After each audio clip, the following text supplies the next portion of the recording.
Welcome back to Silent Hill 3. We have arrived in Silent Hill after just blowing through the mall and the subway and the sewer and the buildings, and Heather just killed a missionary real quick. She is all business now.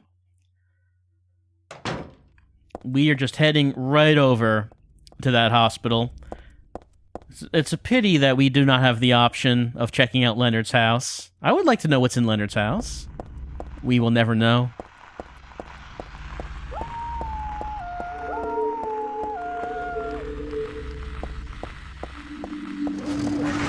As you may remember last time, we used the infinite machine gun to just basically kill everything real quick.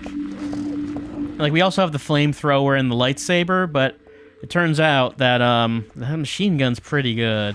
Something that's not pretty good is the fog in this version of the game. You might remember that the fog in Silent Hill 3 was very voluminous. With the HD collection, it's really not. It's just sort of a gray line. Like the things are hidden behind, the environment's hidden behind that gray line. But we don't really have any clouds or anything. It doesn't look so good. But what we do have is Heaven's Night. Let's just head in there for a second.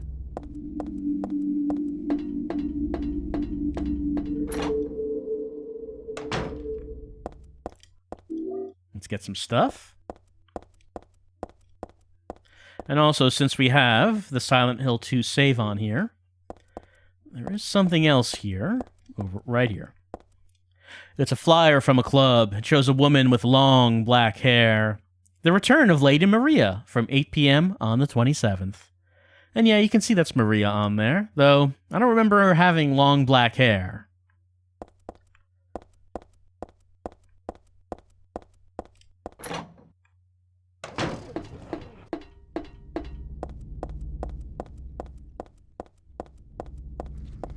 So, I mean, I don't really have to mention to you how people were very disappointed in the Silent Hill HD collection, and, this, looking at what the fog looks like is one of those reasons. The fog was very impressive in the original version of the game. Here it's just a gray wall, and that's it. Anyway, now we're in the hospital. And things get serious right away. We hear sounds, we hear buzzing, we see nurses. We get maps.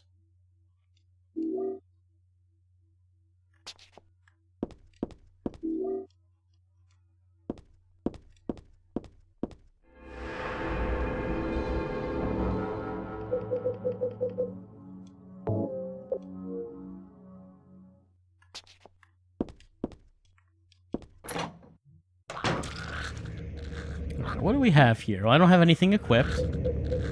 But the nurses do tend to use pipes and such, so, I mean, we can fight that with a lightsaber. Why not?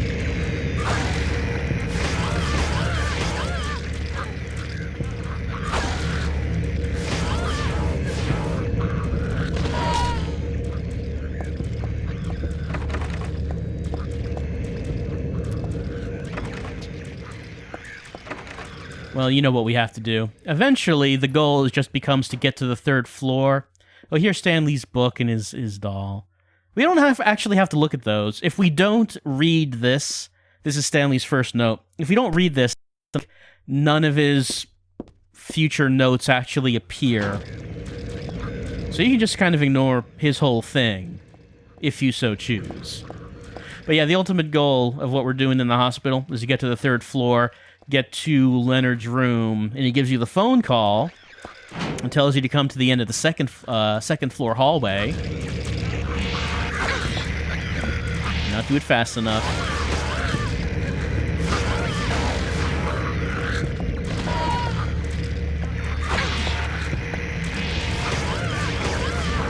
And then once you get to the end of the 2nd floor hallway, then hey, it's time for Nightmare Hospital. I think there's a gun nurse up there. Yeah, there is.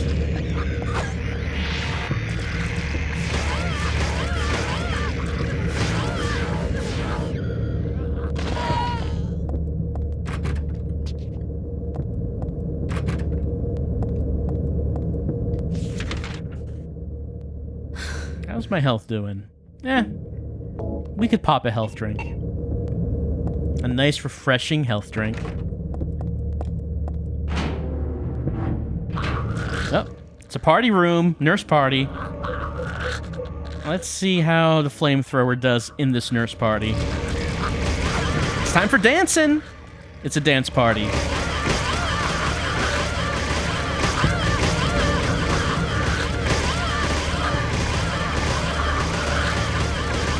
So much wiggling. It's the hot new dance.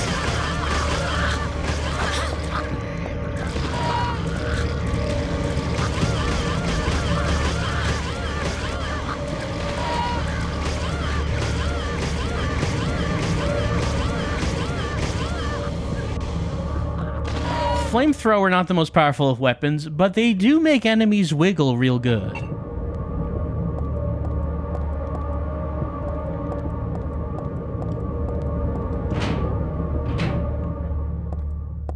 And I did mention previously that our goal here is to kill tons of enemies in this playthrough.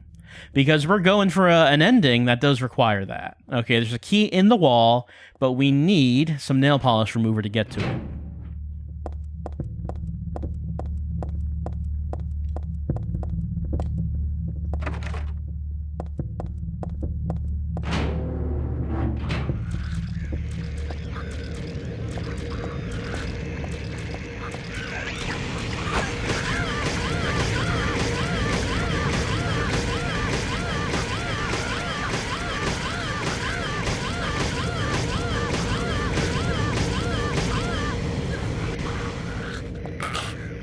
It's a good thing they don't run away when being burned. That would make this gun a lot less effective.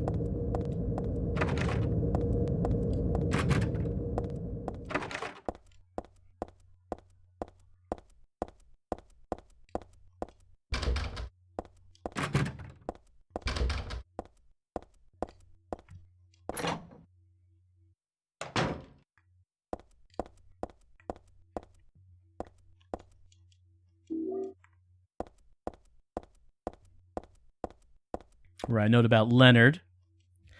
That Leonard, he has a strong sense of justice, violent when overexcited. And for Stanley, passive, cowardly, egotistical, violent attachment to a woman. Though how is he aware of Heather to begin with? It seems like a mystery.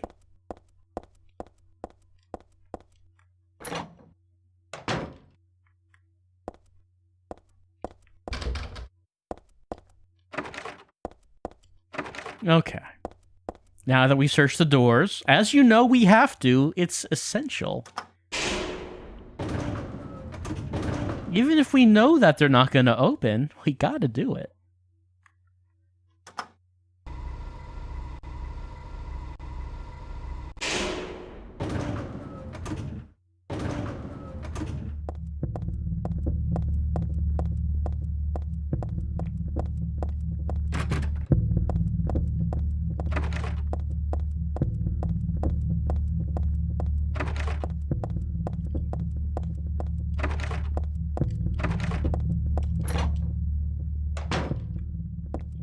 And here we can get our nail polish remover and some perfume if we want the enemies to be more aggressive, which, considering we're trying to kill a bunch of them, you know, that maybe that's not a bad idea. Get all the enemies to come to you. Make it maybe just faster to kill them that way. But no time to kill enemies now. You know what it's time for? A nice puzzle. Here's a typewritten memo posted here. What's this supposed to mean? Pure eyes, blue like a glassy bead. You're always looking at me, and I'm always looking at you. Ah, you're too meek, beautiful, unspoiled. Thus I'm so sad, I suffer, and so happy it hurts.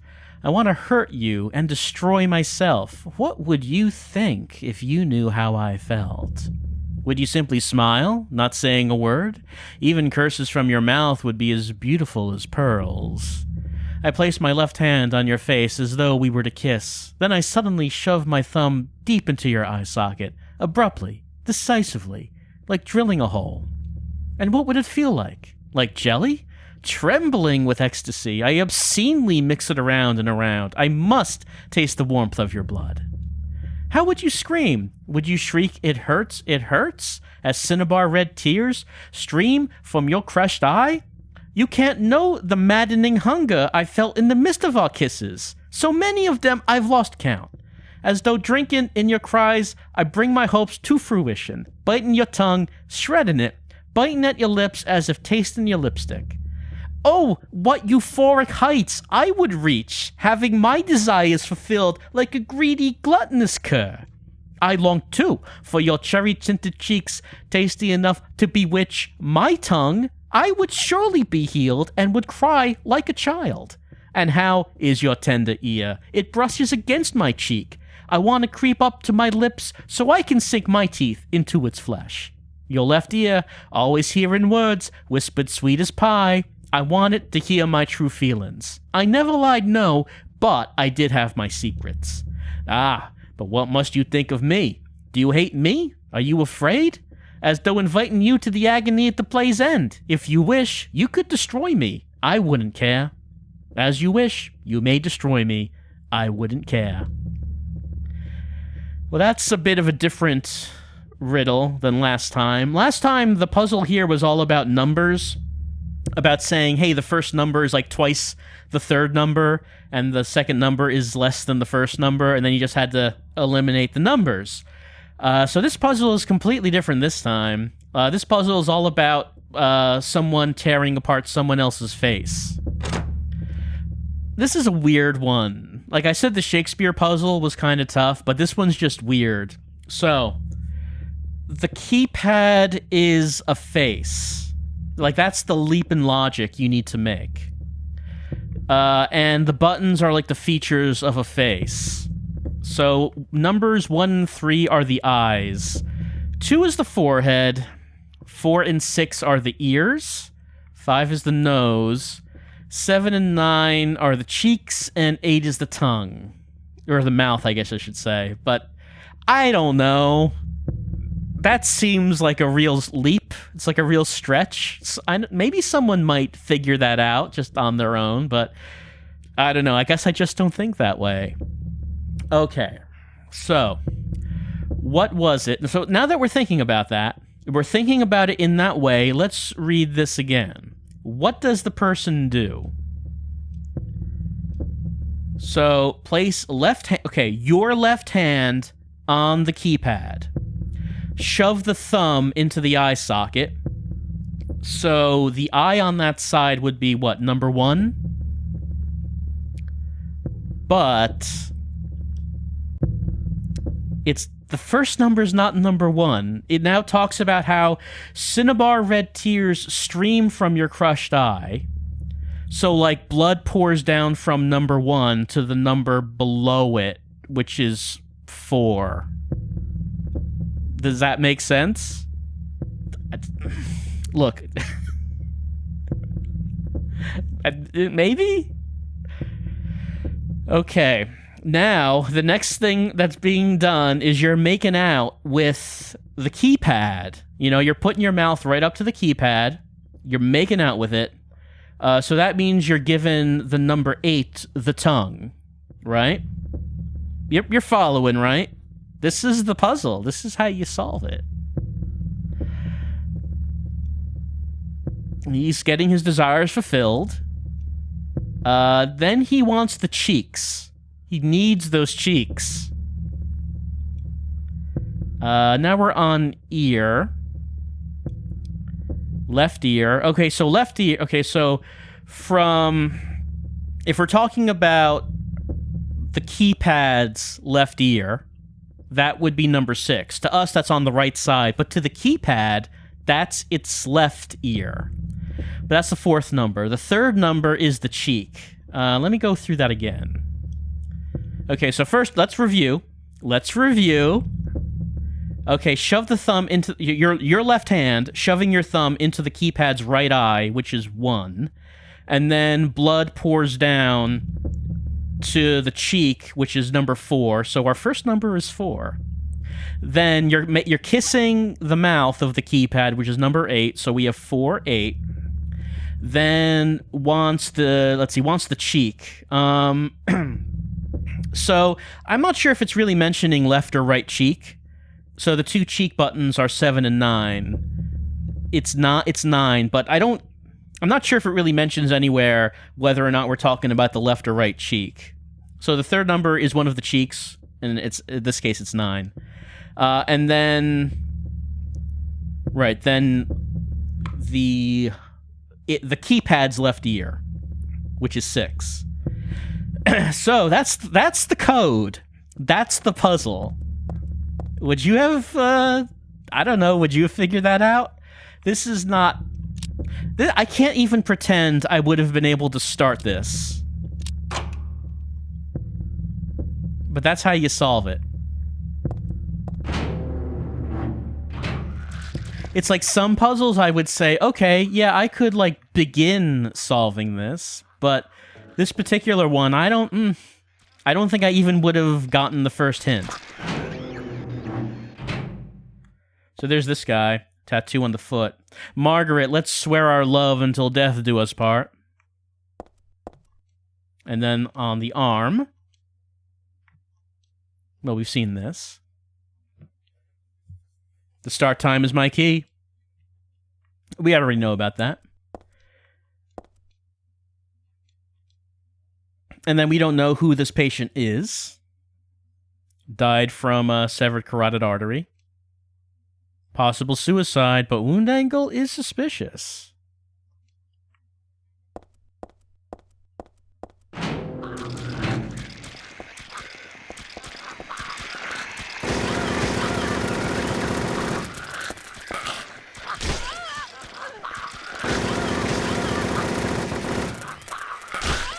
The machine gun is very good, but, I mean, you've already seen that. Wow. These nurses require many stomps.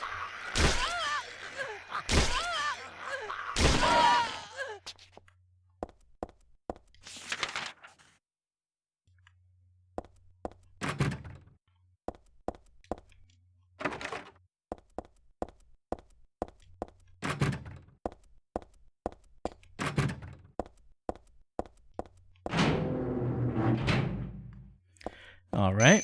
So the start time. You remember this one. We look at the clock, see what the time is. So this says 8:01.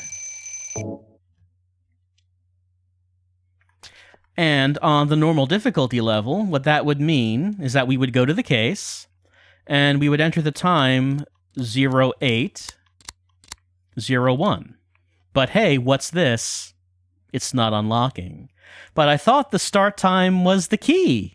Why isn't it unlocking? It's because on hard difficulty, for some reason, you do have to use military time. You know, just because. Get the camera. There's nothing else in there. I don't know, was there anything about that guy that indicated that he might be using military time? I don't think I noticed it.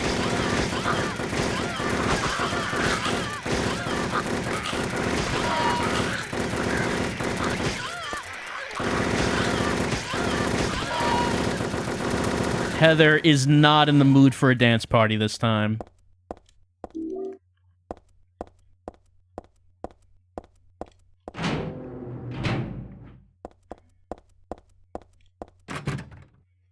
All right, so the main thing that we got from this main things were the camera, and we got the nail polish remover. So we can head back down to the first floor.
see, the room that we want is C4.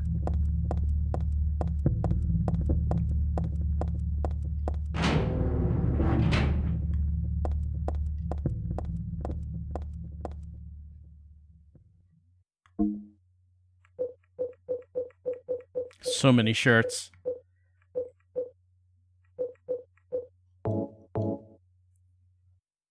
Not many shirts really make that many changes, though. That's one reason I like the God of Thunder costume, because it makes such a significant change to Heather's look, besides just giving her a new shirt. But most of the costumes just give her a new shirt.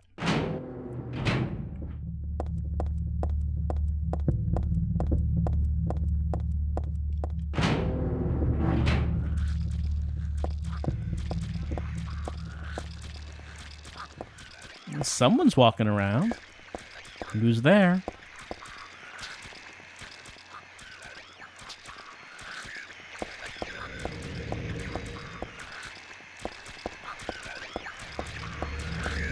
Oh, there you are.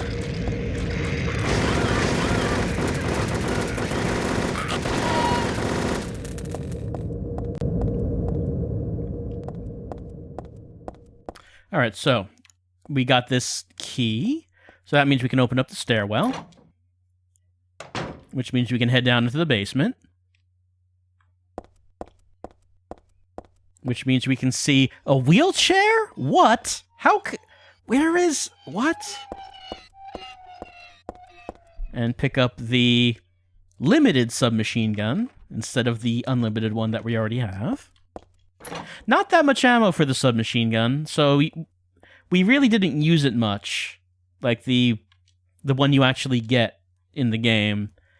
I mean, you can see why now that we have the unlimited one. We can see how powerful it is and why you don't get a whole lot of ammo for it.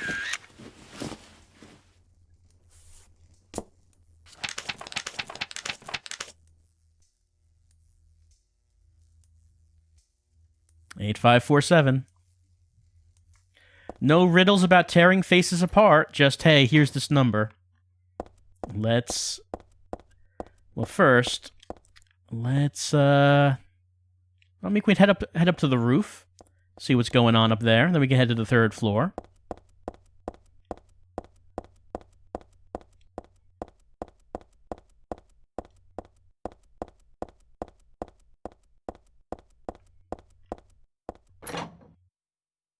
And on the roof, we have these friends.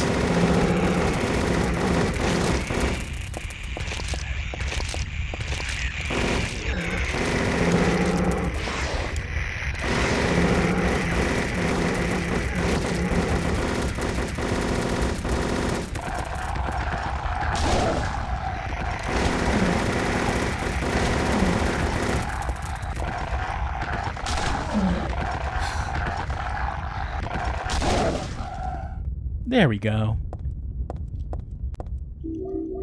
And really the only reason we came up here was because when you have a completed Silent Hill 2 save, you can go over here and observe this fence. It's just a normal screen. It doesn't look like it's about to break and fall. Of course, this was where Pyramid Head surprised James in Silent Hill 2 and exposed just how flimsy this fence is. But it ended up being for the best because James fell into the special treatment ward, which was locked, so he wouldn't have been able to get in there otherwise. Pyramid Head was just helping out, in his own way.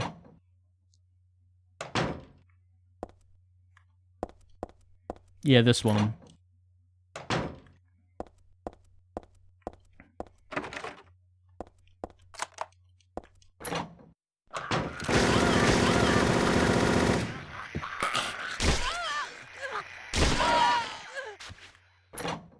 Nothing here this time, though. There's that nurse, and we can go in here, but since we didn't read Stanley's note, there isn't anything in here now. If we did, then there would be a Stanley note.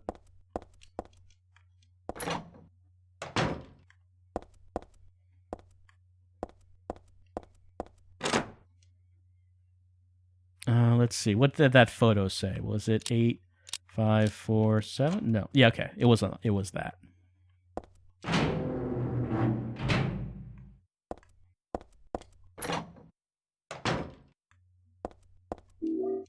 We already read that magazine last time. It's about the orphanage and how maybe there's some unsavory activities going on at that orphanage that might be explored in a sequel.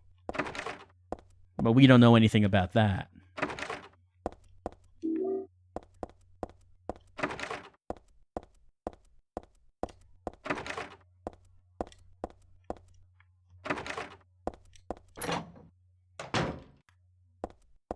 And again, there would have been a Stanley note, but there isn't one.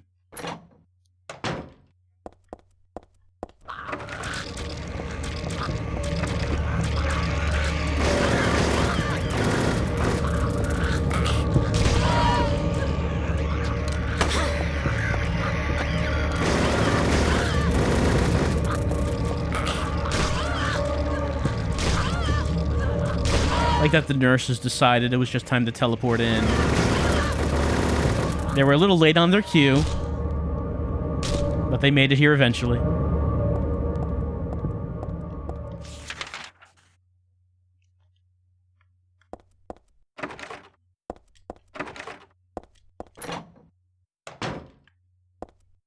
And here's Leonard's phone call. Let's pick up and listen to what Leonard's voice sounds like.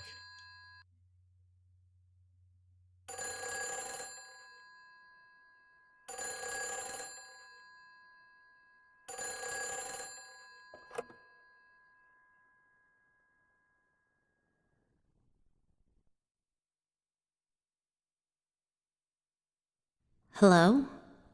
Claudia? No, I'm not. Don't lie to me, Claudia. You're always trying to run from your responsibilities.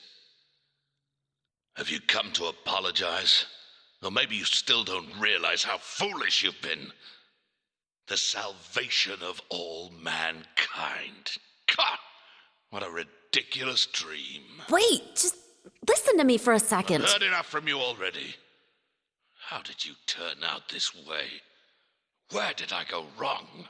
Listen to me already. I'm not Claudia. You're not Claudia? My name is Heather. Heather. Who are you? Leonard Wolf. I'm sorry. I thought you were my daughter.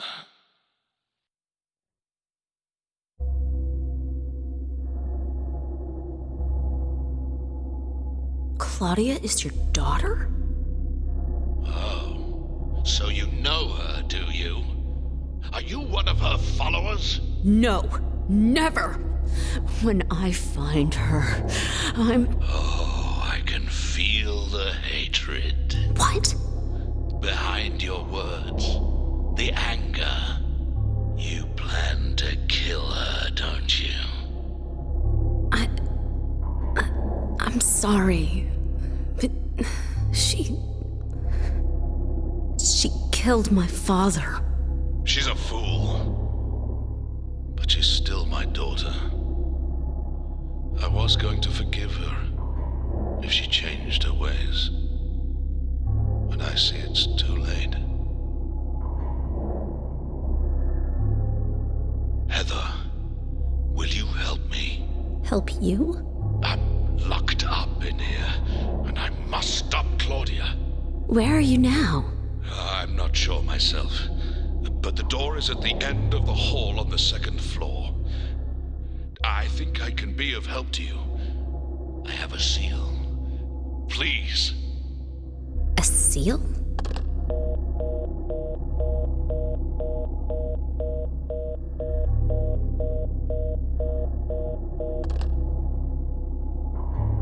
The end of the hall on the second floor.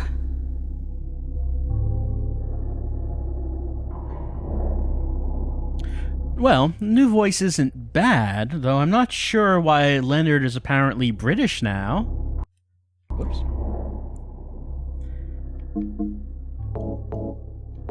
Heal myself up a little bit. Also, we do have a number of costumes, so probably should try some others. Otherwise, we're gonna just probably run out of time. Yeah, let's go with the light. Let's see what that is. Well, she doesn't have her tattoos anymore, and her hair is back to normal.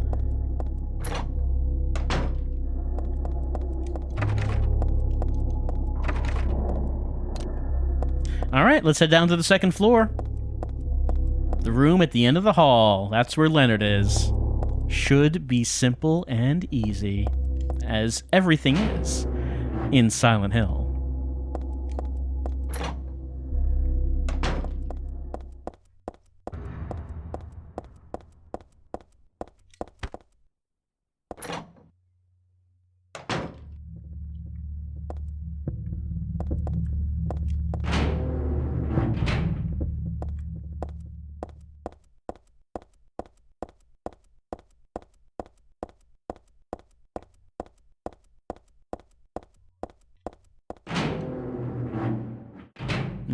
Simple and easy. No problems here.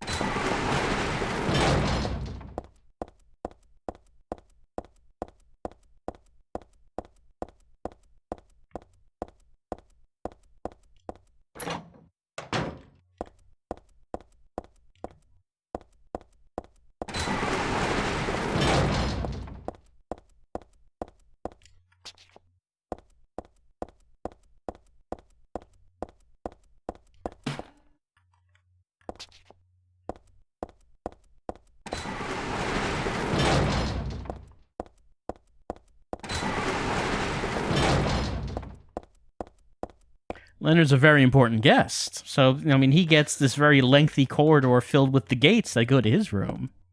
No one else gets this kind of treatment.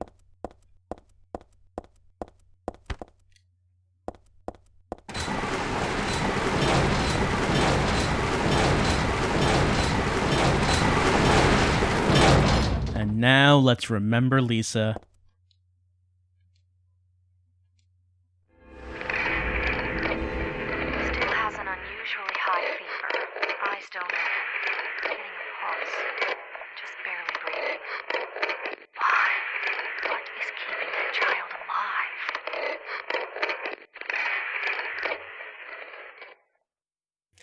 No matter how many times I change the bandages, the blood and pus just keep oozing through.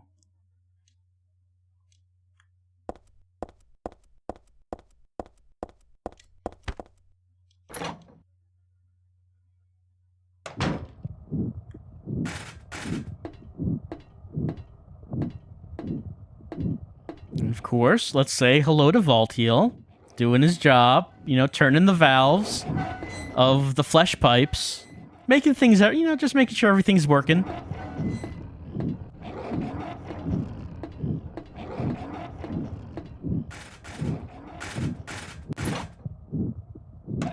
And here we are.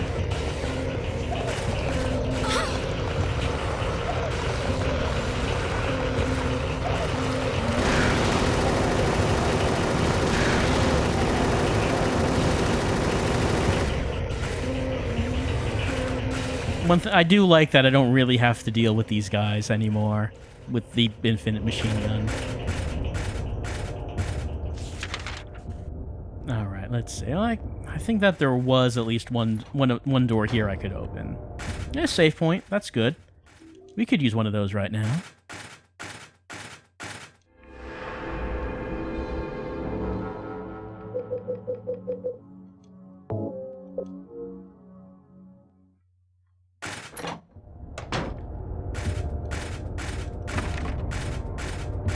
Though it is kind of hard to tell where the doors are.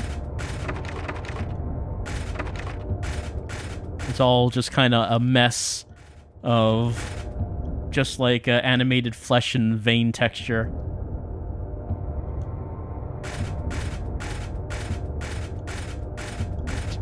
Whoa. Watch out, don't fall in there.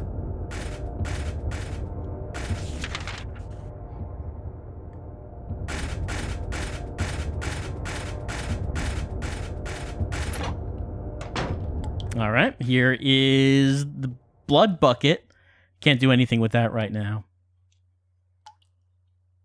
Do not transport blood unless you have an appropriate container. And a metal bucket just is not appropriate. You know how much blood is going to spill out and get wasted if you do that?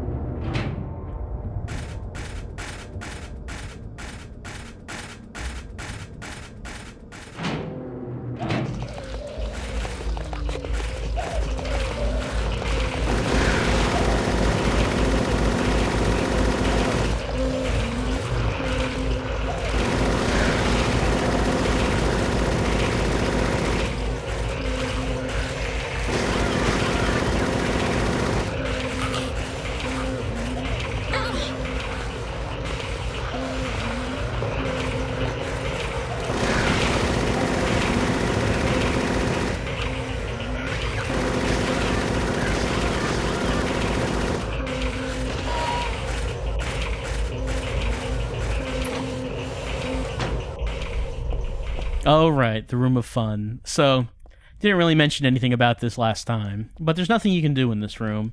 Heather really doesn't acknowledge anything that's happening. Like, you can try to leave, but the door won't open. I can't even make it budge. What the hell? We have this mirror in front of us, and in the mirror you can see some, like, veins of blood going towards this tub, and now they're coming on out. And as they do that, those veins appear on Heather in the reflection, though not Heather in the real life. And again, you can try to leave, but it's just not happening. Just a lot of squelching as the room covers with blood tendrils.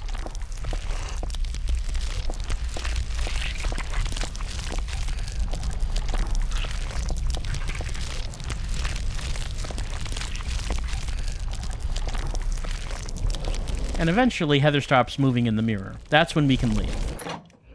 And we want to make sure that we get out of here as fast as we can when we can move, because that room will do damage to us if we stick around.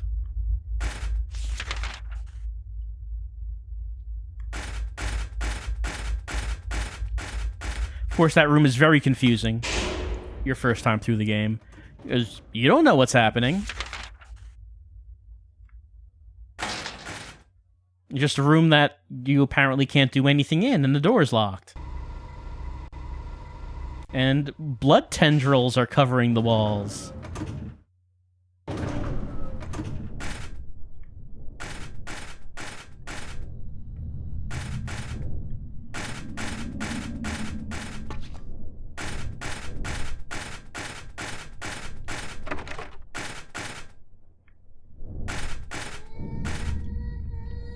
Looks like something's on the other side of the glass. Kind of looks like a person. But the smoky stuff makes it hard to tell for sure. Actually, no, because in the HD collection, there is no smoky stuff. You can clearly see what's going on in there now. There's a nurse being harassed by Voltiel, it appears. Usually, there's like a lot of like a smoke animation happening on this glass, so you can't really get a good look of what's happening in there. But thanks to the HD collection, don't worry about that.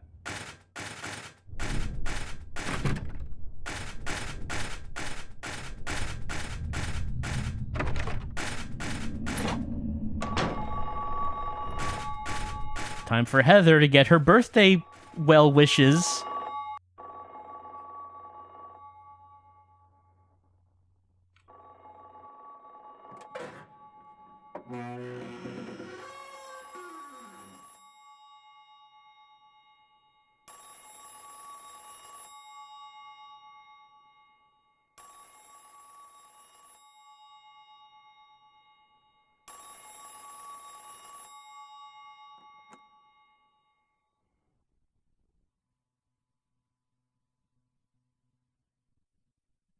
Happy birthday to you. Happy birthday to you. Happy birthday, dear. Oh, I forgot your name. Who are you? Oh, okay, thanks. Happy birthday, dear. Who are you? Happy birthday to you. Happy 31st birthday. Is this Leonard? That That's the murderer's name, not my name. I'm not your beloved Stanley either. He's underground now. His new name is Number 7. Oh, but don't worry about that now. It's time to celebrate your birthday. You've got me mistaken for someone else. I'm Today's not not. mistaken. Today is your 24th birthday, and I have a present for you. Which do you prefer? To give pain Or to receive it. You can have the one you hate the most. Happy birthday to you. But you're wrong. It's not my birthday.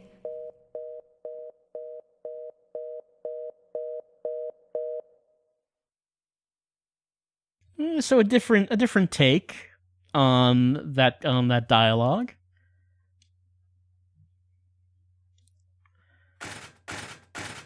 You started doing like a different voice sometimes when you got annoyed.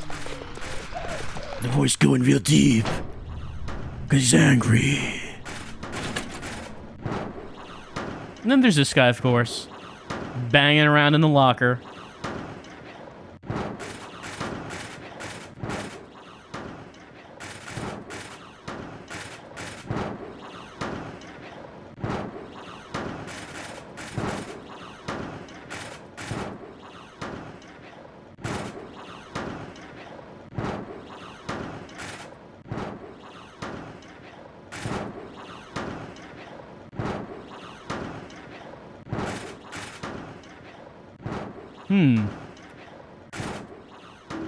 Got a plastic bag and a health drink.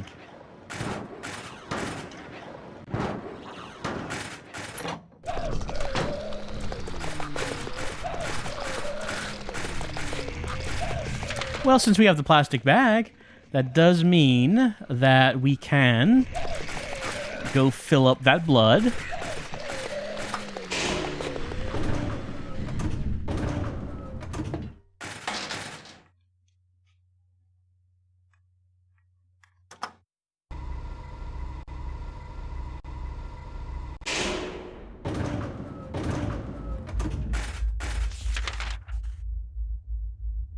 And we want to go to the examining room for that.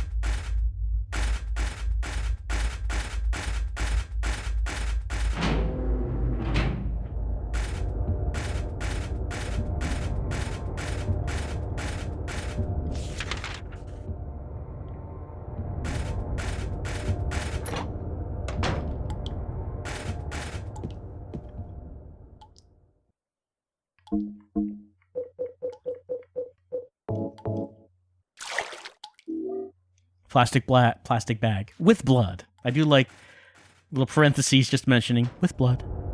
It's not a normal plastic bag anymore. Actually, I can just go through this door because it's unlocked now.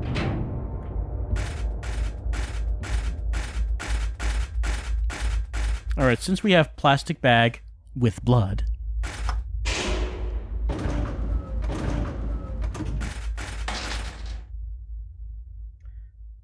we would eventually be going to the first floor, but I guess we can go to the basement to get the key that's down there. Thank you, Microsoft.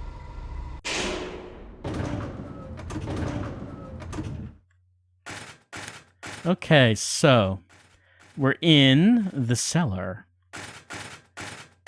It's a little different than on normal. There are more bodies down here than there were previously. And a lot more writing on the incinerator. Let's read. Burn the one who knows no death. Pure, adored by those above. No prayers within, just simple love. And now the pining hunter, the flames longing for his rebirth, a distant breath within the earth. Burn up that heavy body of his, make it wind, dancing in the sky, that bottomless gut now a cloud, now a sigh. The sweet blood on his laughing lips now calls him to the gates of hell. There burns evermore that soulless shell. 4 bodies return to ashes, thus the door is opened. Thus the door is opened. Well, we have this combination lock. It said 4 bodies. We need 4 numbers. And hey, each body here has a number. But something that's a little different is that each of these bodies now has a memo on it. The owl who forgot the sky, resigned to his poor earthbound state, hungry or full didn't matter at all. He ate and he ate and he ate.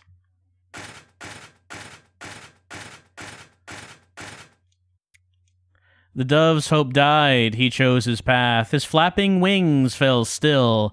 Drenched in scarlet here they lay, his cheeks pale white and chill.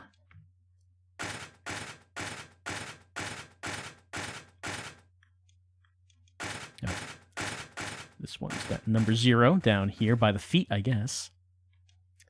The kite, hot, crazy, and panting mad, sweet shackles that tease and excite. Death itself would drive him wild, red blood that turns milky white.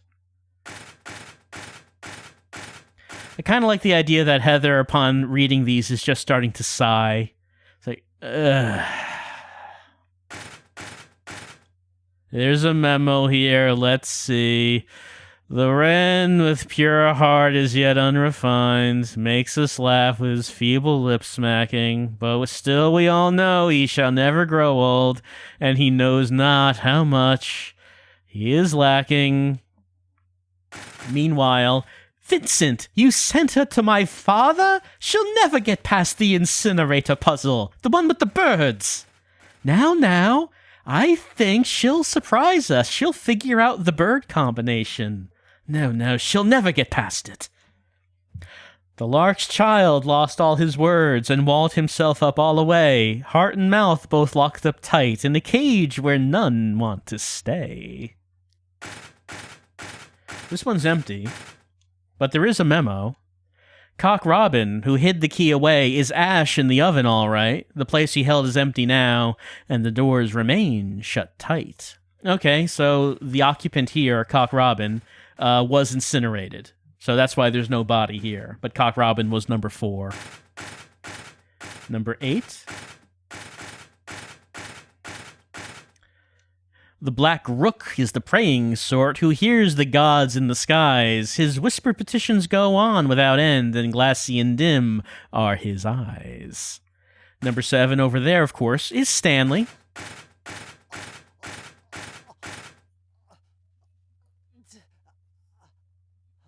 It's hard to hear, but Stanley does have a dying word for us. It's very quiet, though. Let's see. He seeks out her soul by his own black ambition, frightening her out of her wits, whispering love songs into her ear. What cruel linnet wants, he gets. No. And number 3? The grass the thrush so loved to eat gave him sweet happiness. He sank ever deeper and finally fell to destruction and fatal distress. These birds have so much drama happening in their lives. There's a memo here. Let's see. Who killed Cock Robin? The sparrow, they said. He wants them all dead. To him, honey sweet is their sobbin'. All right, so that's all the clues. You solve the puzzle now. Come on, get the combination. So that's the information that we get. You can figure it out now, right? Sure, why not? So, okay, let's look at the oven. Burn the one who knows no death, pure, adored by those above. No prayers within, just simple love. So, okay. The first number of the combination is going to be whichever bird this is, I suppose. And actually, no, that was just the introduction. This second paragraph, I think, is the first number. And now the pining hunter, the flames longing for his rebirth, a distant breath within the earth. Okay, the first number is the pining hunter.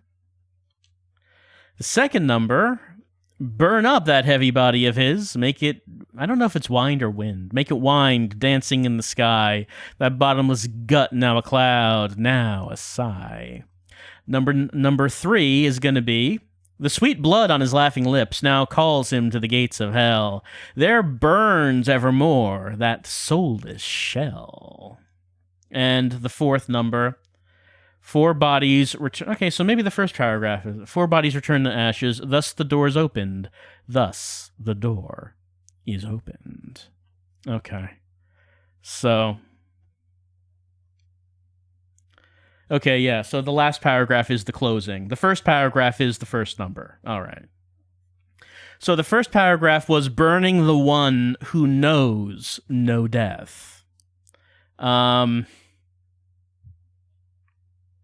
Which of these birds do you think knows no death? Burn the one who knows no death, pure adorned by those above, no prayers within, just simple love. So of the descriptions of these birds that we've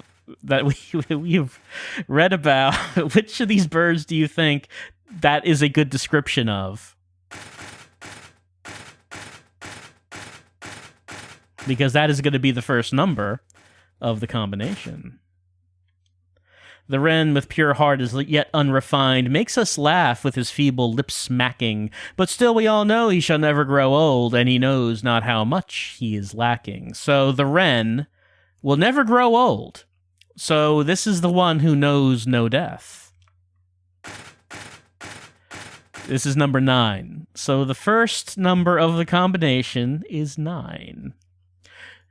The second paragraph is, and now the pining hunter, the flames longing for his rebirth, a distant flame within the earth. Okay, so the hunter, the pining hunter, who is that?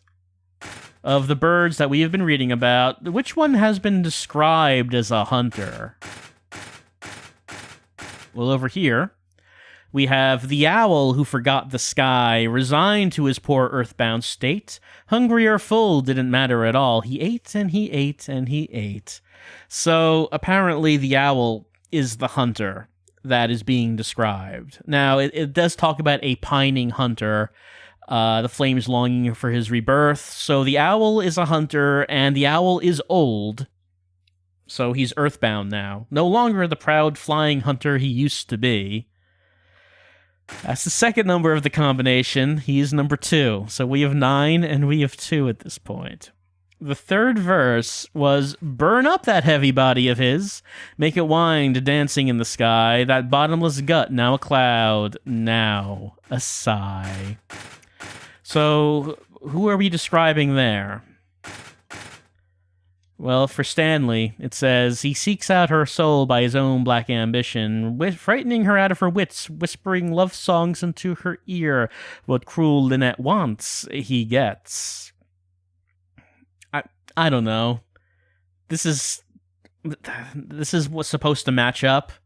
I don't know if this really matches all that well to burn up that heavy body of his, make it wind dancing in the sky, that bottomless gut, now a cloud, now a sigh. Does it? I don't know. I'm not saying this is a good puzzle. I'm just saying the third number is number 7.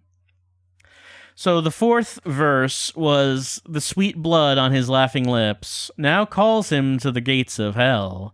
There burns evermore that soulless shell. Well, talking about blood on laughing lips, there was one bird that was described as maybe a bit malicious, that being the actual murderer of Cock Robin, that being the sparrow. Who killed Cock Robin? The sparrow, they said. He wants them all dead. To him, honey sweet is their sobbin'. So the sparrow is pretty evil. Sparrow is a murderer. The sparrow is number 1. So that's our fourth number. So that's this puzzle. I don't think it's a good puzzle.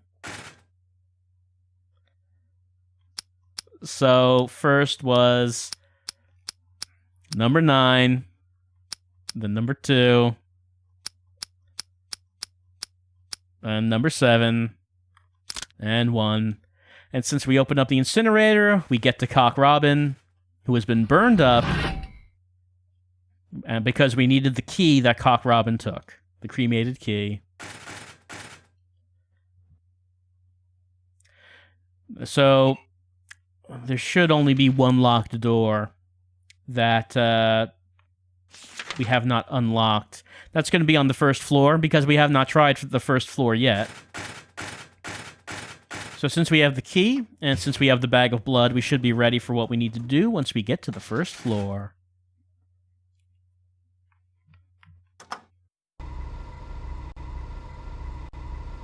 You know, usually I will try to explain how these riddles work, but with this one, it's just like, man, I don't know. These, like, verses vaguely describe these birds.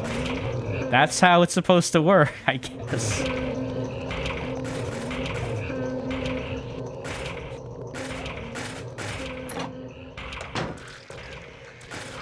Alright, and here is Leonard's memo, talking about he is the defender of the seal, and he has to kill off the unnecessary people in the world, and Heather does not think much of that.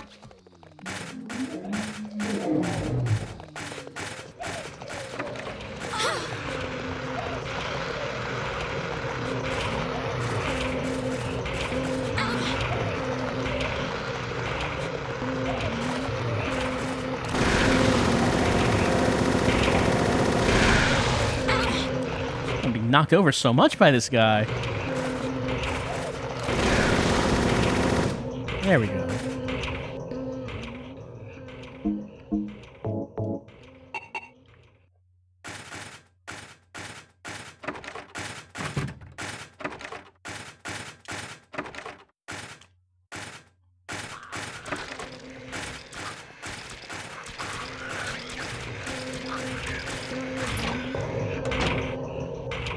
Oh, right, there's nothing in this room. Like, you can go in here, but there's not actually anything to find for some reason.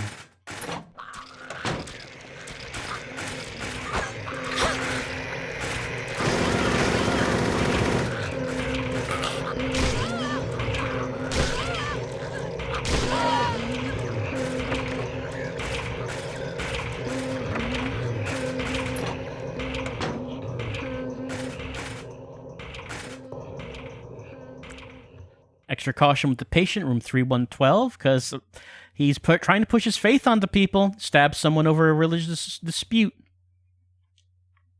Leonard's very passionate about his faith.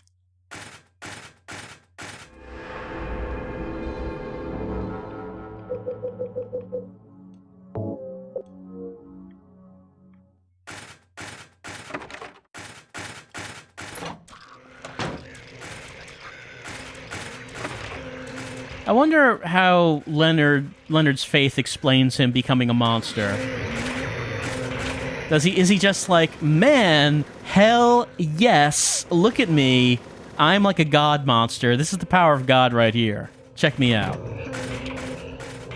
I'm living my best life as a monster. I just need to get out of this hospital and things will be good.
No?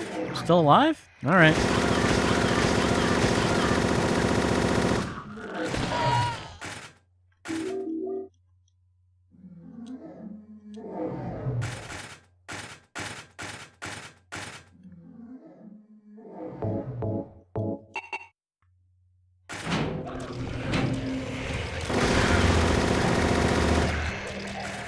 Go through the door and open fire.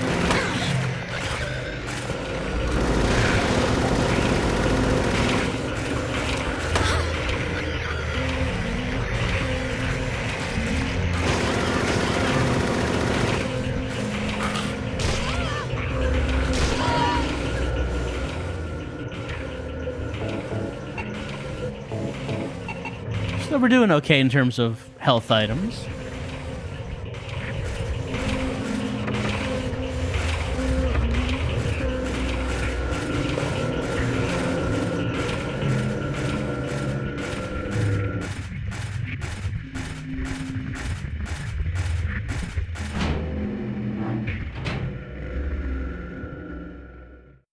There we go. Here's the sacrifice room. So we have this altar. What do we do with the altar? Well, you know what. We need some blood for the sacrifice. So we can open up the blood hole, which is where Leonard lives.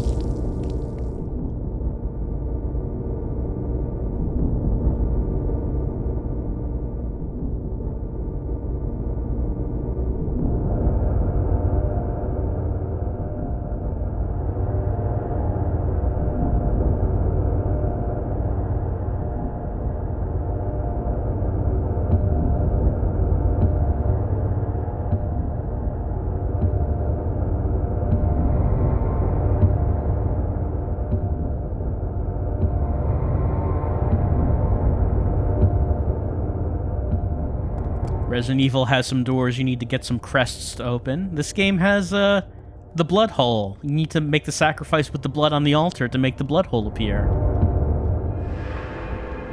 Look, it's just... Leonard just has that because he doesn't like getting guests often. He wants to make sure that when he gets guests that they're very serious about wanting to see him. So they have to go through all this and do the sacrifice to make the blood hole manifest. Like, you're not going to just visit Leonard casually. You have to want it.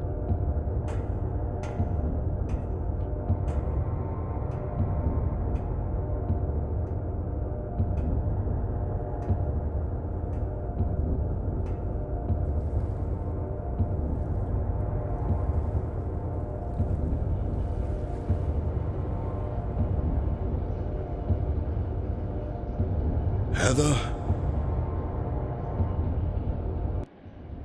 Yeah? Leonard, where are you? Thank you. Now I can finally leave here. Now Claudia's ridiculous dream is over.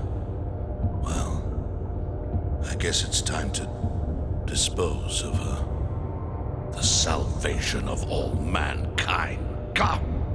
Why must we reward even the unbelievers? What are you talking about? About our plans, of course. It's true that God is merciful. But first, one must be chosen. Only we, who hearken to the voice of God, will be given the keys to paradise. Don't you think so, Heather? Yeah, sure. Go ahead and think whatever you want. What do you mean by that? I mean that I don't think the way you guys do. I don't want any part of that kind of paradise. You're an unbeliever. You deceive me. I didn't deceive you. We were both just wrong about each other. I thought you were a normal person. So you tried to trick me? So you could run off with my seal, huh? Heretic! You plan to destroy God! I told you I wasn't trying to trick anyone. What is this seal thing anyway? Oh, don't play innocent. You can't fool me anymore. The seal is mine. I was appointed by God to be its guardian. The only thing you'll get from me is a gruesome death.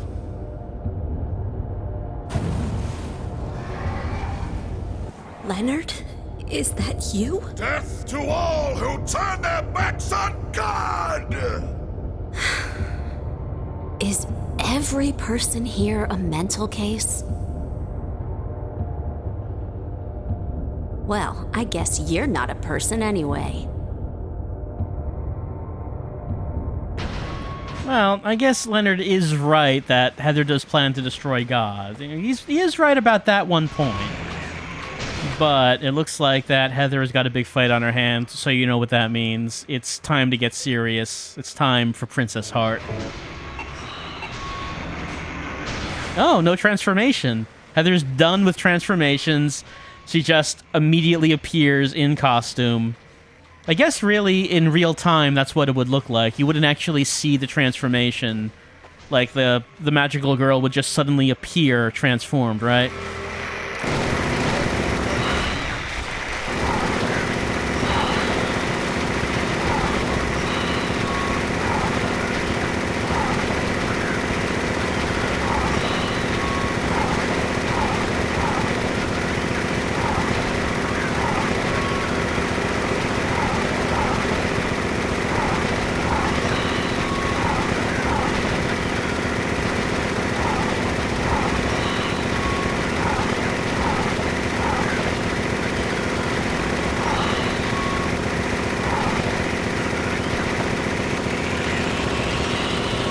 Trying to get away, realizing that his seal powers are no match for Princess Heart's gun powers.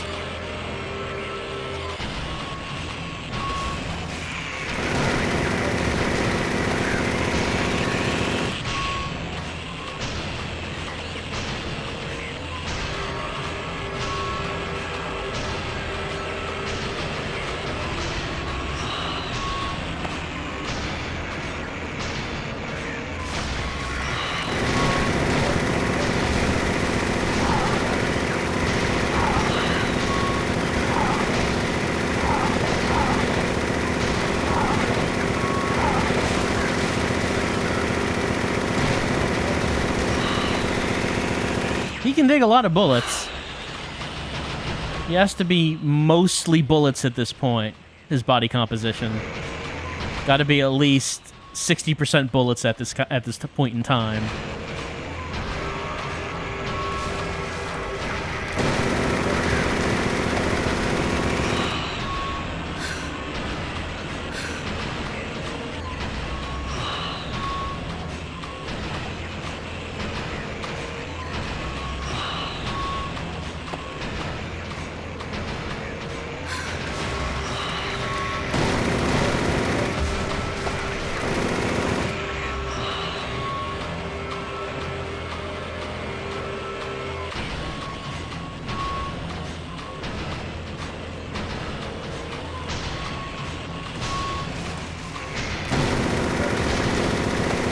Just ducks right back down again. Like, oh man, she's shooting already. Alright, I'll just duck down, start swimming around again. Maybe I'll lose her.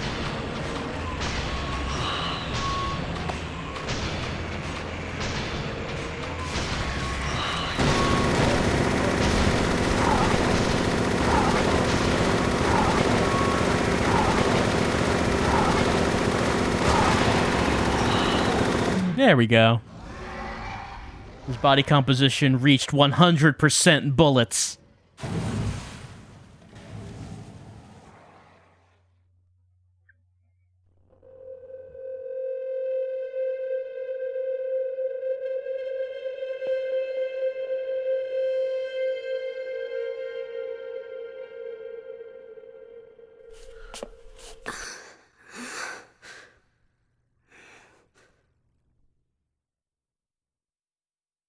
Leonard's not here anymore.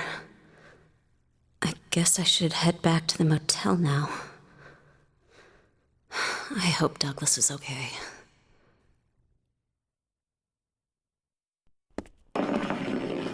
Huh?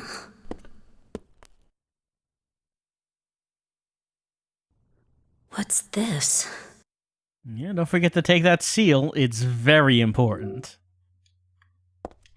Leonard's not here anymore. I guess it's time to go.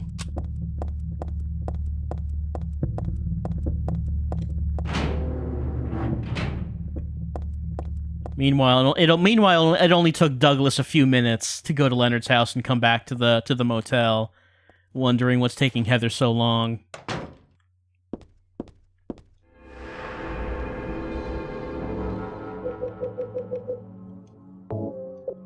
All right, so we machine gun Leonard to death, and well, we probably should power down. I mean, Prince's heart is not needed anymore. So let's see. We were on the light shirt. Let's go with blockhead shirt. Let's see what that's about. It's a white tank top. Can't really tell what's on it.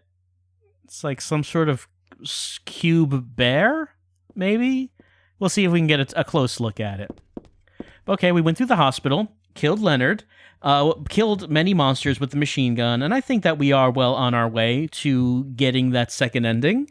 So, I'm going to take a little break, and when we come back, we're going to be heading back to that motel, then going off to the amusement park to do battle with the memory of Alessa, this time with an infinite machine gun, so I don't think Memory of Alessa's going to do too well. But that's what we're going to do next time after this break with more Silent Hill 3.